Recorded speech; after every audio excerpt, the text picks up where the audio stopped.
Hola, mi nombre es Juan Ignacio Caicedo y soy urólogo de la Fundación Santa Fe y profesor de urología de la Universidad de los Andes. Voy a ser parte de este punto contrapunto que nos va a hablar sobre cómo debemos tratar las oligorrecurrencias de metástasis de cáncer de próstata que se identifican con un PET. Voy a defender el punto que habla sobre la terapia dirigida a metástasis. Es una charla dada en la Asociación Europea de Urología por el profesor Alberto Briganti. No es una charla mía, es hecha por él.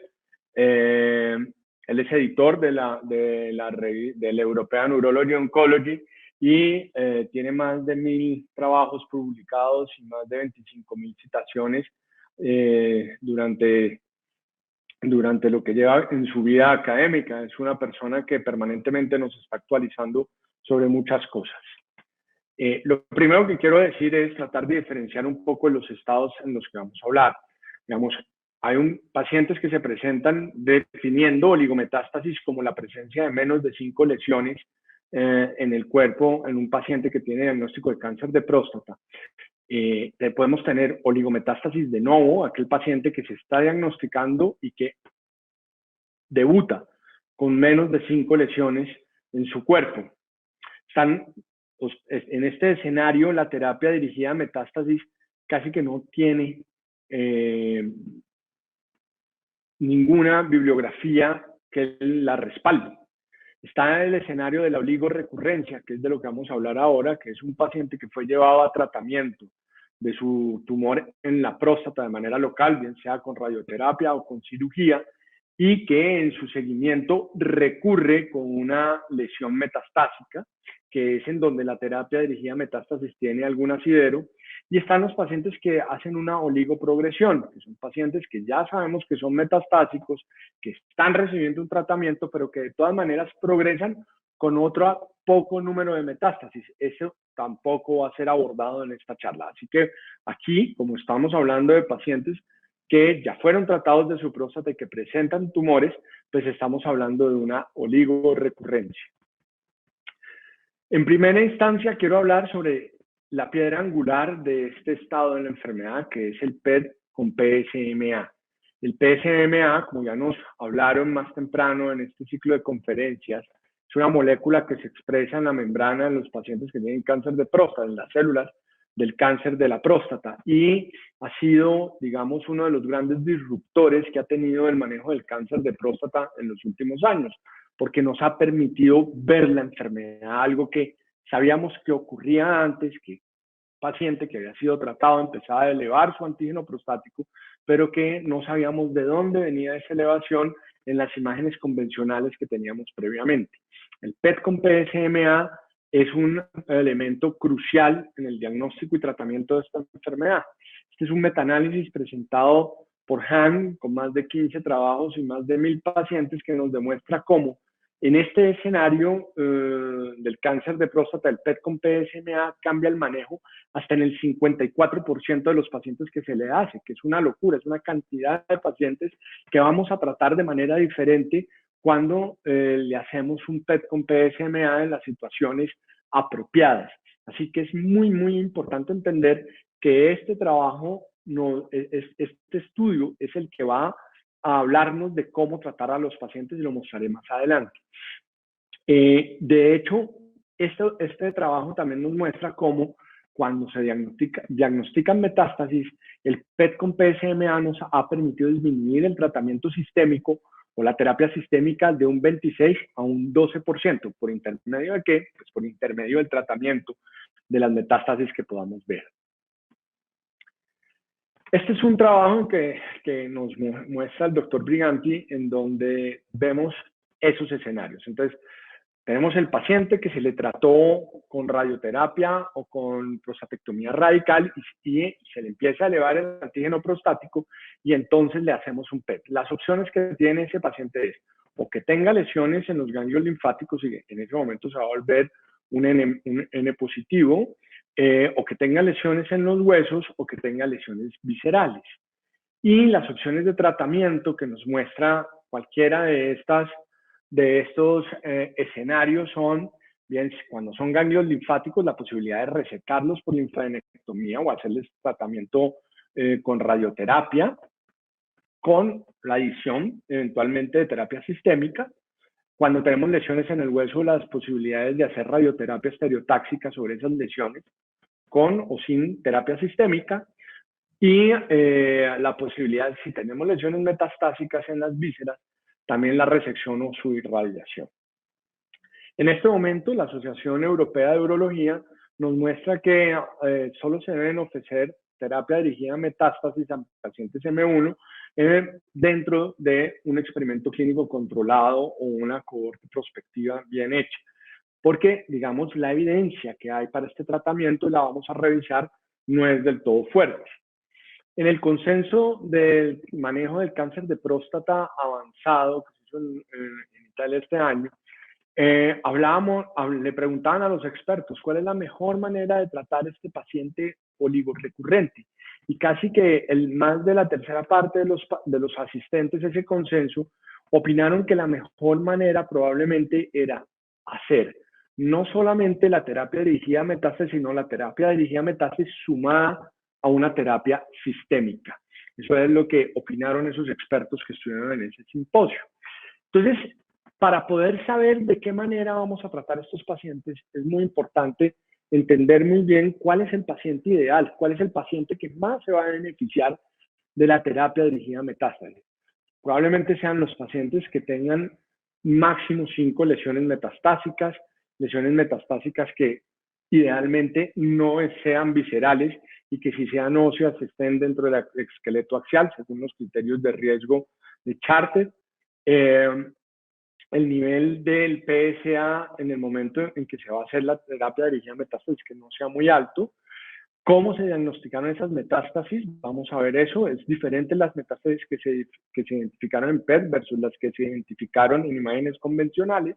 ¿Qué tan grandes son esas lesiones?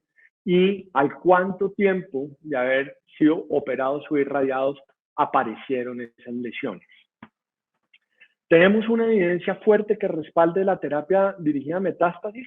Pues en este momento, básicamente, con estudios comparativos, solo tenemos estudios de fase 2, que son el STOMP, el ORIOL y el COMET.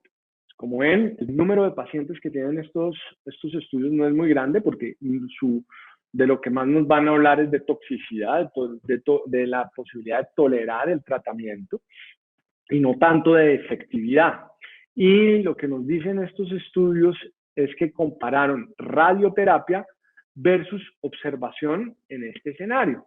Y lo que vieron es que, lo que encontraron es que en los pacientes se mejoró ese tiempo para el inicio de la terapia de privación androgénica y que la necesidad de la posibilidad de progresión, por ejemplo en el ORIOL a 6 meses, era del 61% de los pacientes que estaban en la rama de observación versus 20% en los pacientes que fueron tratados con radioterapia de esas oligometástasis. De todas maneras, podemos ver que en general el comportamiento biológico del cáncer de próstata oligometastásico, oligorrecurrente en este caso, pues es un comportamiento biológico benigno comparado con otras personas, con otros tumores. La probabilidad de que un paciente no necesite tratamientos adicionales a 12 meses, una vez identificada metástasis, la posibilidad de que un paciente que está en observación no necesite tratamiento es de aproximadamente 12 meses. O sea, uno puede observar un paciente, una vez le aparece una metástasis hasta 12 meses antes de empezarle el bloqueo hormonal. Yo quisiera ver qué pasaría con un paciente con un cáncer de pulmón o colon que le identificamos una metástasis ósea y nosotros no le hacemos nada en 12 meses. Pues seguramente que ese paciente va a progresar más rápidamente. En cáncer de próstata, el comportamiento biológico de todas maneras nos sigue mostrando que no es el más agresivo de todos. Lo otro que es muy importante es entender, como les dije ahora, cuál fue la modalidad diagnóstica. Wishelbaum, que es la primera persona que empezó a hablar de oligometástasis hacia 1995 en una revista, en un artículo muy conocido de la revista Cáncer. Él nos decía que muy probablemente en los pacientes que había una efectividad limitada en el escenario de la oligometástasis es porque probablemente no veíamos todas las oligometástasis. Si nosotros pudiéramos tratar todas las oligometástasis de alguna manera puntual, seguramente que retrasaríamos fuertemente la progresión de esa enfermedad. Este es un artículo de Phillips y colaboradores presentado en JAMA Oncology en el año 2020, en cómo nos demuestra la diferencia cuando esos pacientes del estudio Oriol y el STOMP eran diagnosticados por TAC o gamografía versus los que eran diagnosticados por PET con PSMA, y nos damos cuenta cómo cuando había lesiones que no se habían tratado, definitivamente la progresión era mucho más rápida, ¿sí? Que es la línea amarilla que está abajo. Entonces, si uno va a hacer un diagnóstico de oligometástasis, debe hacerlo con PET para poder tratar todas las lesiones que le sean posible o que nos permita ver el PET y de esa manera mejorar el tratamiento que se le están dando a esas oligometástasis. La otra manera de ver de qué manera podemos evaluar estos pacientes es ver cómo son esas lesiones genéticamente. Este estudio hizo un estudio de las mutaciones que tenían los pacientes del estudio Oriol y nos mostraron cómo claramente las personas que tenían mutaciones de alto riesgo tenían una progresión mucho más rápida, bien fuera en el grupo de observación o en el grupo de radioterapia, como se ve en la imagen de la derecha, mientras que los que no presentaban esas mutaciones tenían un desempeño muchísimo mejor, y vemos cómo los pacientes sin esas mutaciones que fueron irradiados casi que no tuvieron necesidad de ningún otro tratamiento en lo que duró el estudio, que fueron 6 meses. Este es otro estudio mostrado por OST en el mismo consenso de expertos en el manejo de cáncer de próstata, y nos muestra la diferencia de lo que pasa cuando un paciente tiene o no tiene las mutaciones. Definitivamente el paciente que no tiene mutaciones de alto riesgo tiene un desempeño mejor, y de esa manera se podría tratar de diferenciar y escoger un poco mejor cuáles son los pacientes que se pueden simplemente irradiar o a los que hay que darles radioterapia más una terapia sistémica. Hay otros estudios que nos han permitido entender qué pasa con estos pacientes. Son estudios con pocos número de pacientes y de una sola rama en el que no hay comparación, pero que nos permiten aclarar cosas como, por ejemplo, que básicamente a 2 años a estos pacientes les suele ir bien.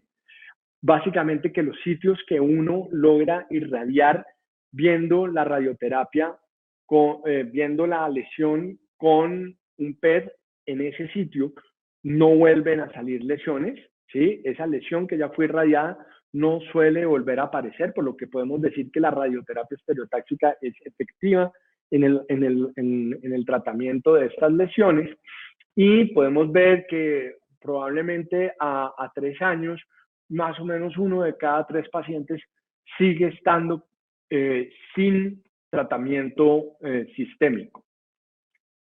Ahora, hay algunos escenarios donde no sabemos muy bien cómo funciona, y es el PET con PSMA no nos diagnostica muy bien las metástasis linfáticas pélvicas, y en enfermedad nodal pélvica probablemente no es efectivo, una vez se ha identificado, irradiar solamente la lesión que estamos viendo, sino que se va a necesitar bien sea o hacer una linfadenectomía extendida, como nos muestra el estudio de la derecha, o hacer una radioterapia de todo el segmento, como nos muestra la imagen de la derecha. O sea, es muy importante entender que en enfermedad pélvica hay que tratar toda la pelvis y no tratar de hacer tratamiento únicamente de la imagen que se está viendo en el PET.